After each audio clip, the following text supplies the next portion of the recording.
I feel like I'm just like an antenna, and like this stuff is just floating around in space. It's like emanating from the from the universe or the Godhead, and if I'm lucky, maybe I can catch it. So I don't feel I don't claim any ownership. I mean, it came through me. This is People and Their Poems, a podcast about the poems that make a difference in our world. Host Sandy Carlson talks with people who have become influenced by poetry and who have become a poet or a supporter of this literary form. People and Their Poems is presented by Oronog Mountain Publishing. Thanks for joining us today. Sam, you recently published a collection of poetry called Muse, and it's an amazing array of poems on a variety of topics at different periods in your life. Would you talk about what has been your inspiration as a poet over the years? Well, I never thought of myself as a poet. The first poem I wrote was in 1970. I was working in a factory in San Francisco and doing rather menial, tedious labor, which freed my mind. And out of nowhere, I had been contemplating a trip, voyage to Hawaii, and out of nowhere came this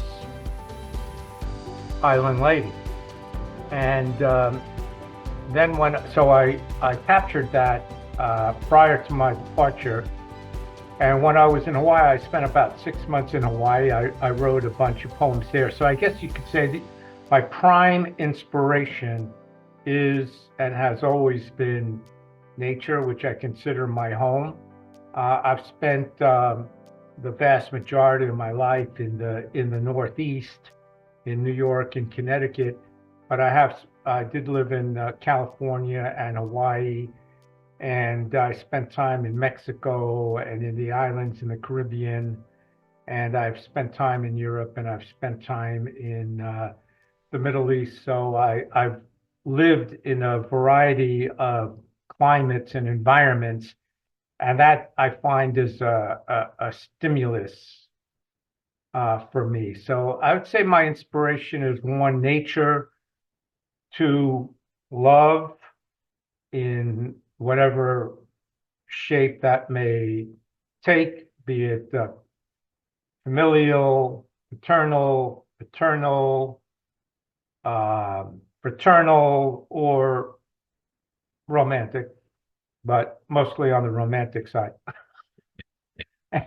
And I get inspiration from the universe, but rather than calling it, the universe or spirit or whatever one wishes to call, name, or describe that, I'll just refer to it as God, not necessarily, the God of the Old Testament, but spirit, universe, ether, space. That's what inspires me. Time, timelessness, infinity, eternity, whatever you want to call it. It has many names, but that's it. Manifests itself in different ways to different people. Thank you.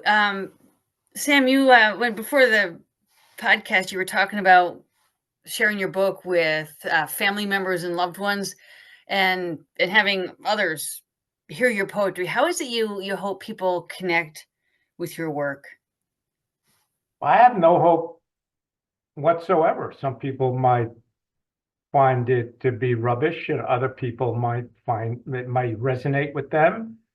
It has occurred to me in some of my recent writings that perhaps I might want to make this more, let's say, universal. So I might write from the position of the first person as if it's my experience, if I'm being gender-based. But then it occurred to me that why does it have to be gender-based? It could be neutral, so that either gender or multiplicity of genders, whatever your thing is, could relate to it.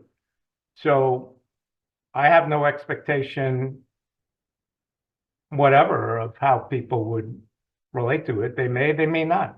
I mean, it comes out of, I mean, it's a product that's coming through my mind or my intellect or my being. So ultimately it's personal, but I would hope that it could be, universal, but that might be too lofty. That might be a projection of my own grandiosity. Yeah. Or ego projection. So, there are billions and billions and zillions of words that have been written and spoken over the millennia. So I figured, hey, why not? I'll just throw my shit out. Whatever sticks, sticks. Well, there you go. And this is all very tantalizing, Sam. So would you read from your work for us, a couple poems? Well, I could read from Muse, or I could read some of my recent pieces. Oh, whatever you think, because it would be great to have our listeners experience your range and the amazing energy that's in your poems. Okay, sure. Well, in that event, I think I'll read from, if you just bear with me for a moment. I thought I was going to read some newer stuff that's not in Muse, but a poem. I'll read the first poem I ever wrote, which happens to be one of my favorites, which is Island Lady. This poem is very dear to me. This is the first poem I ever wrote that I can recall. So I wrote this in 1970 in the factory in San Francisco. And San Francisco, if to whomever is watching this, if you've never been there, it can be very dreary and gloomy because the fog rolls in. It's often foggy there, and the fog can roll in like 2, 3, 4 in the afternoon. It's like you're in a cloud. So I was in San Francisco in a period of transition in my life, working in this factory, and this came to me. My ship is entering your harbor, Island Lady. My anchor is plunging heavily headlong into the soft sandy bottoms of your bay. And I am coming to stay a while on your tropic isle of setting suns and orange skies, moonstruck nights and starshine eyes, of blue, violet, and purple moons hanging over lazy lagoons, and your slender palms, pulsating in the evening breeze, rustling through the leaves and through your hair like the breath of a shadow. You are as lovely in the darkness as you are brilliant in the light. Island Lady, make love with me tonight. Live totally in this moment that will last us for a life. Make our time tonight timelessly infinite, and let me live forever in your mind and heart, just as I live in every part of your luscious island home, just as you've made your way deeply into my soul. So that's a personal favorite of mine. Aside from being the first, it was a premonition, and I could perhaps lecture on it, but the island is a metaphor for the female, and that did come into my reality. So it occupies a special place inside me, and I'm glad I was able to retain it over the years, as things come and go, and just a piece of paper that was sitting around in a file or a folder someplace that I schlepped around with me for 55 years. It's a wonderful poem. There's so much to love about it, but the image breath of a shadow towards the end there is just so evocative, the sort of ephemeral nature of intimacy. Well, what comes to me, it's like a painting, because to me the colors are so vivid, And that's what comes through to me. It's the nature that's coming through the words that evoke those memories and images and fantasies in my mind. When I was standing there, I was 22 or 23 in the factory anticipating going to Hawaii. So it's a lot of anticipation and color. It's sort of like a movie for me. And hearing your poems at readings and then reading your book, become sort of familiar and acquainted with the frankness of the physical nature of a lot of your poems. It's just very personal, direct, honest, and real. And you know, when you read, there's the joy and the humor of it, the not the humor, but the joy, the exuberance comes through in your reading as well as on the page. Oh yeah, there's a lot of humor in it too, because I don't take myself all that seriously, so I enjoy the self-deprecation. And also, like, from a literary point of view, quite a number of the writings in the Muse were songs, or are songs, that I recorded about 15, 20 years ago. And I would as a literary device, I create a character who's reciting that. So in a way, it's not me directly. It might be an alter ego or a character that is the reciter of the events. Well, that's cool. Will you share something else with us? Sure. Thank you. I submitted my last poems on Muse maybe 2 weeks ago or so, or 3 weeks ago. And then the week following, out of nowhere, 12 pieces came out of me in 1 week. But then I spent about a week or 10 days editing them. So this was a first. So these are my most recent writings, and maybe, I don't know, my style is changing somewhat. I don't think I have a style. There's all kinds of styles or whatever. Sometimes I like to use poetic devices like simile, assonance, rhyme, rhythm, meter. Other times it's just stream of consciousness that I'm able, it's almost like the voice is dictating it to me. And I just, I'm fortunate if I have a pen and paper and I could get it down. So I'll read 3 of my most recent. This is called Melancholy with a Side. Hello, old friends, melancholy and nostalgia. I haven't seen you around in a while. Then again, I've been busy, with life and stuff like that. Used to be my pals, my constant companions. Now I barely recognize you, except maybe at the end of winter when everything looks so gloomy. It's a good thing spring follows. You would sound good on a menu. Next time I'll order some melancholy. Sounds like a new vegetable, a cross between broccoli and cauliflower, a little melodrama thrown in for some spice, steamed, roasted, broiled, or with rice, with a side of nostalgia at the right price. Just for old time's sake, like when we used to go to the corner deli and get a hot dog for 25 cents. See you around, old friends. That's fun. That's a lot of fun. This one is called Driving. When I was 18, Dad taught me how to drive. Before he would let me behind the wheel, he taught me how to change a flat tire. It's a good thing for a young man to have a skill and be self-reliant. When I got behind the wheel for the first time, Dad taught me was to look in the rearview mirror. It's important to know what is happening in front of you.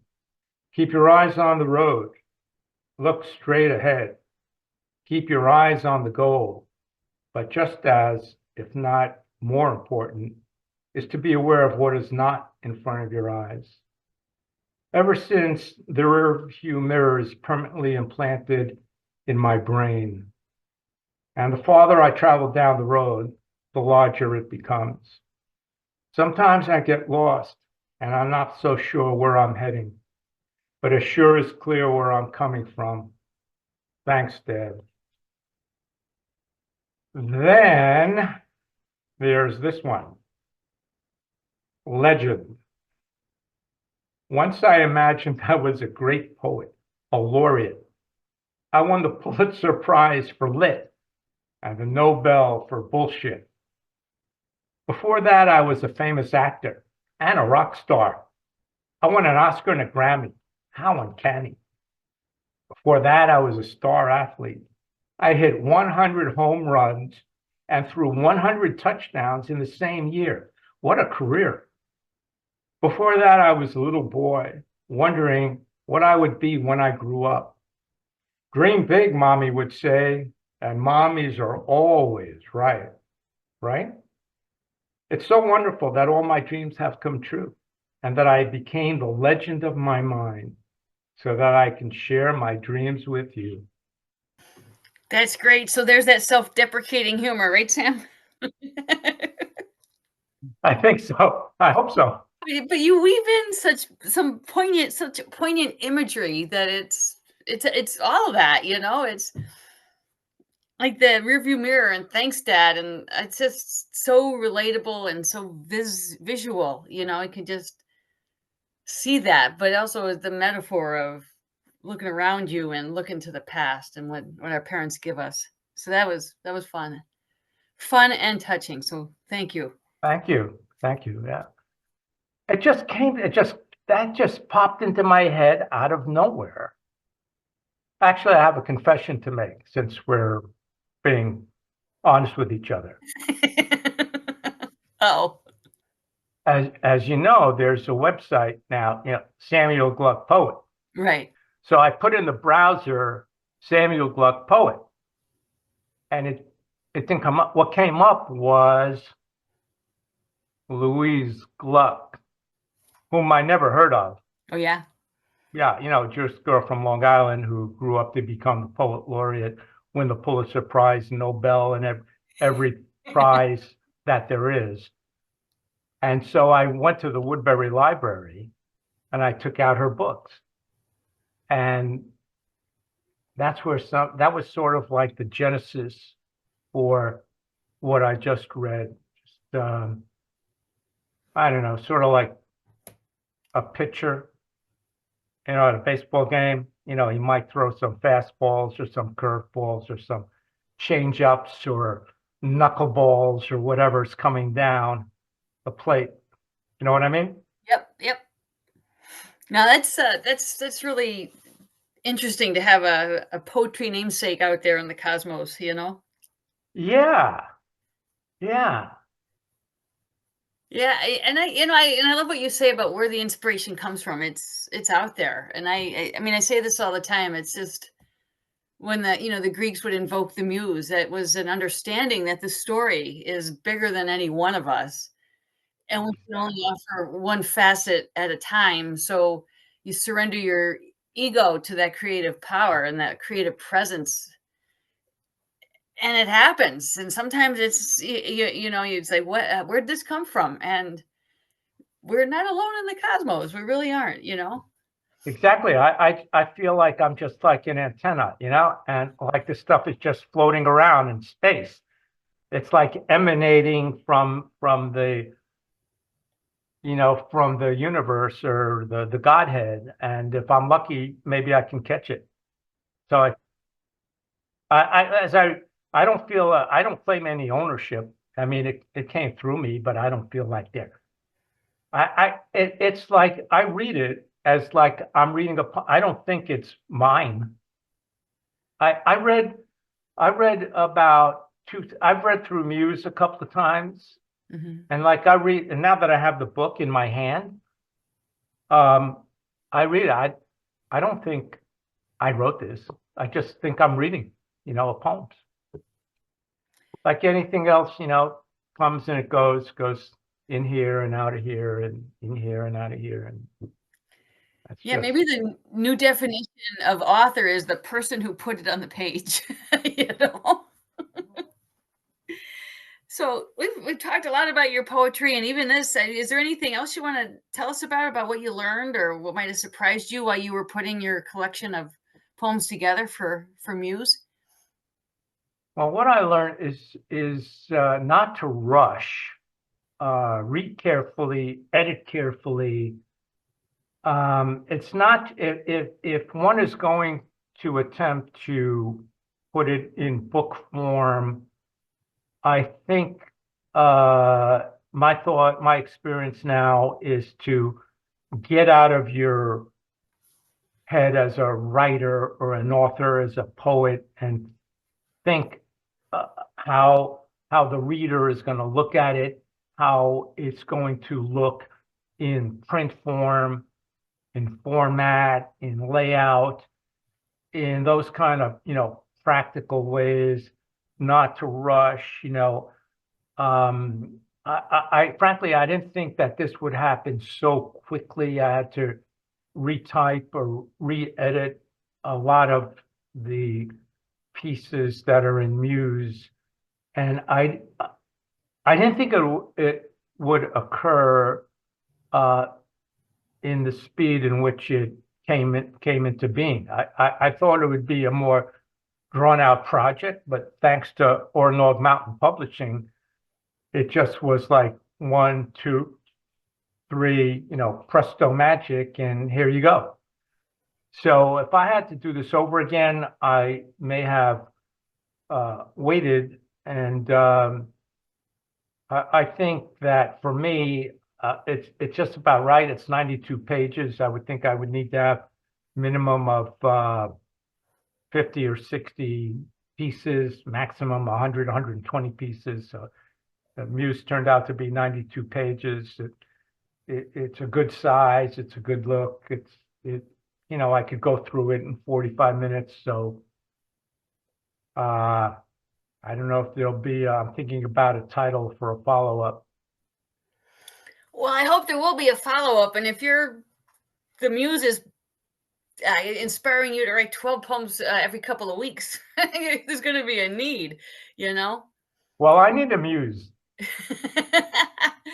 Well, it's really something, and just working on that book with you, and just how you selected them and organized them and went through your, sort of taking a retrospective look at what you had and what you wanted. It's really interesting. It's like, like Joseph Campbell says, you get at a point in your life, you can look back and see the narrative arc. You can see that your life is telling a story. And when that story unfolds in poetic form, it creates all kinds of places for others to make their way in, and another one of my favorite thoughts that comes from Joseph Campbell is this idea that to see life as a poem and yourself participating as a poem is what the myths do for us. What a beautiful invitation. And I think your book is a beautiful invitation to take that ride. And I have a hard time taking poetry out of the library. I like to have it because I want to go back to it later and look at that poem that I found really compelling. And I don't want the obligation of getting rid of it or back returning it to the library or making a photocopy. I just want the book and to have that set of experiences that somebody's offering the world to hand. And that's, I think, the beauty of your book. So my next question, right? A lifetime of writing becomes this a beautiful book called Muse. What would your advice be for somebody who might like to grow their own creativity? I never thought of myself as a creative person. I thought myself like aspiring or hoping to be creative. So I think if one has the aspiration, then, that's something that attention should be placed on, perhaps, cultivated. It's like being a farmer, you have to, get your seed, and sprout the seed and dig the ground and cultivate it and plant it. I believe, self-work is important. Self-reflection is a prerequisite to be open. I think openness is the most important quality. We're all painting on a blank canvas.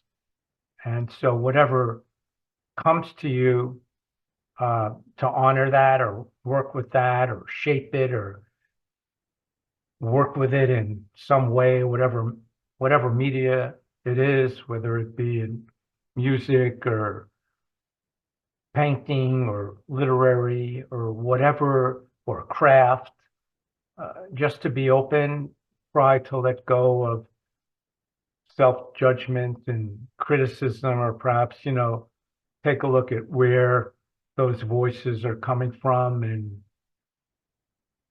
cultivate the ability to penetrate through that and be true to yourself. Beautiful thoughts there. Yeah, pay attention to where it's coming from. That's the poet's love, right? Yeah. Well, thank you very much for this conversation about your creative work and your beautiful book, Muse.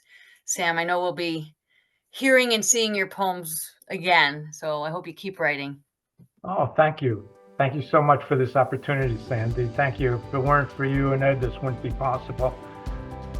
It all happened because I went to the library one day and I saw the poster, Nature of Woodbury. Yeah. I just arrived. I'd only been living here a couple of months and coming out of a life-changing event. And that all led to this very moment. So you never know where it's coming from. You've been listening to People and Their Poems. So glad you can join us. If you'd like to learn more about Oronog Mountain Publishing and the services we provide, you can visit oronogmountainpublishing.com.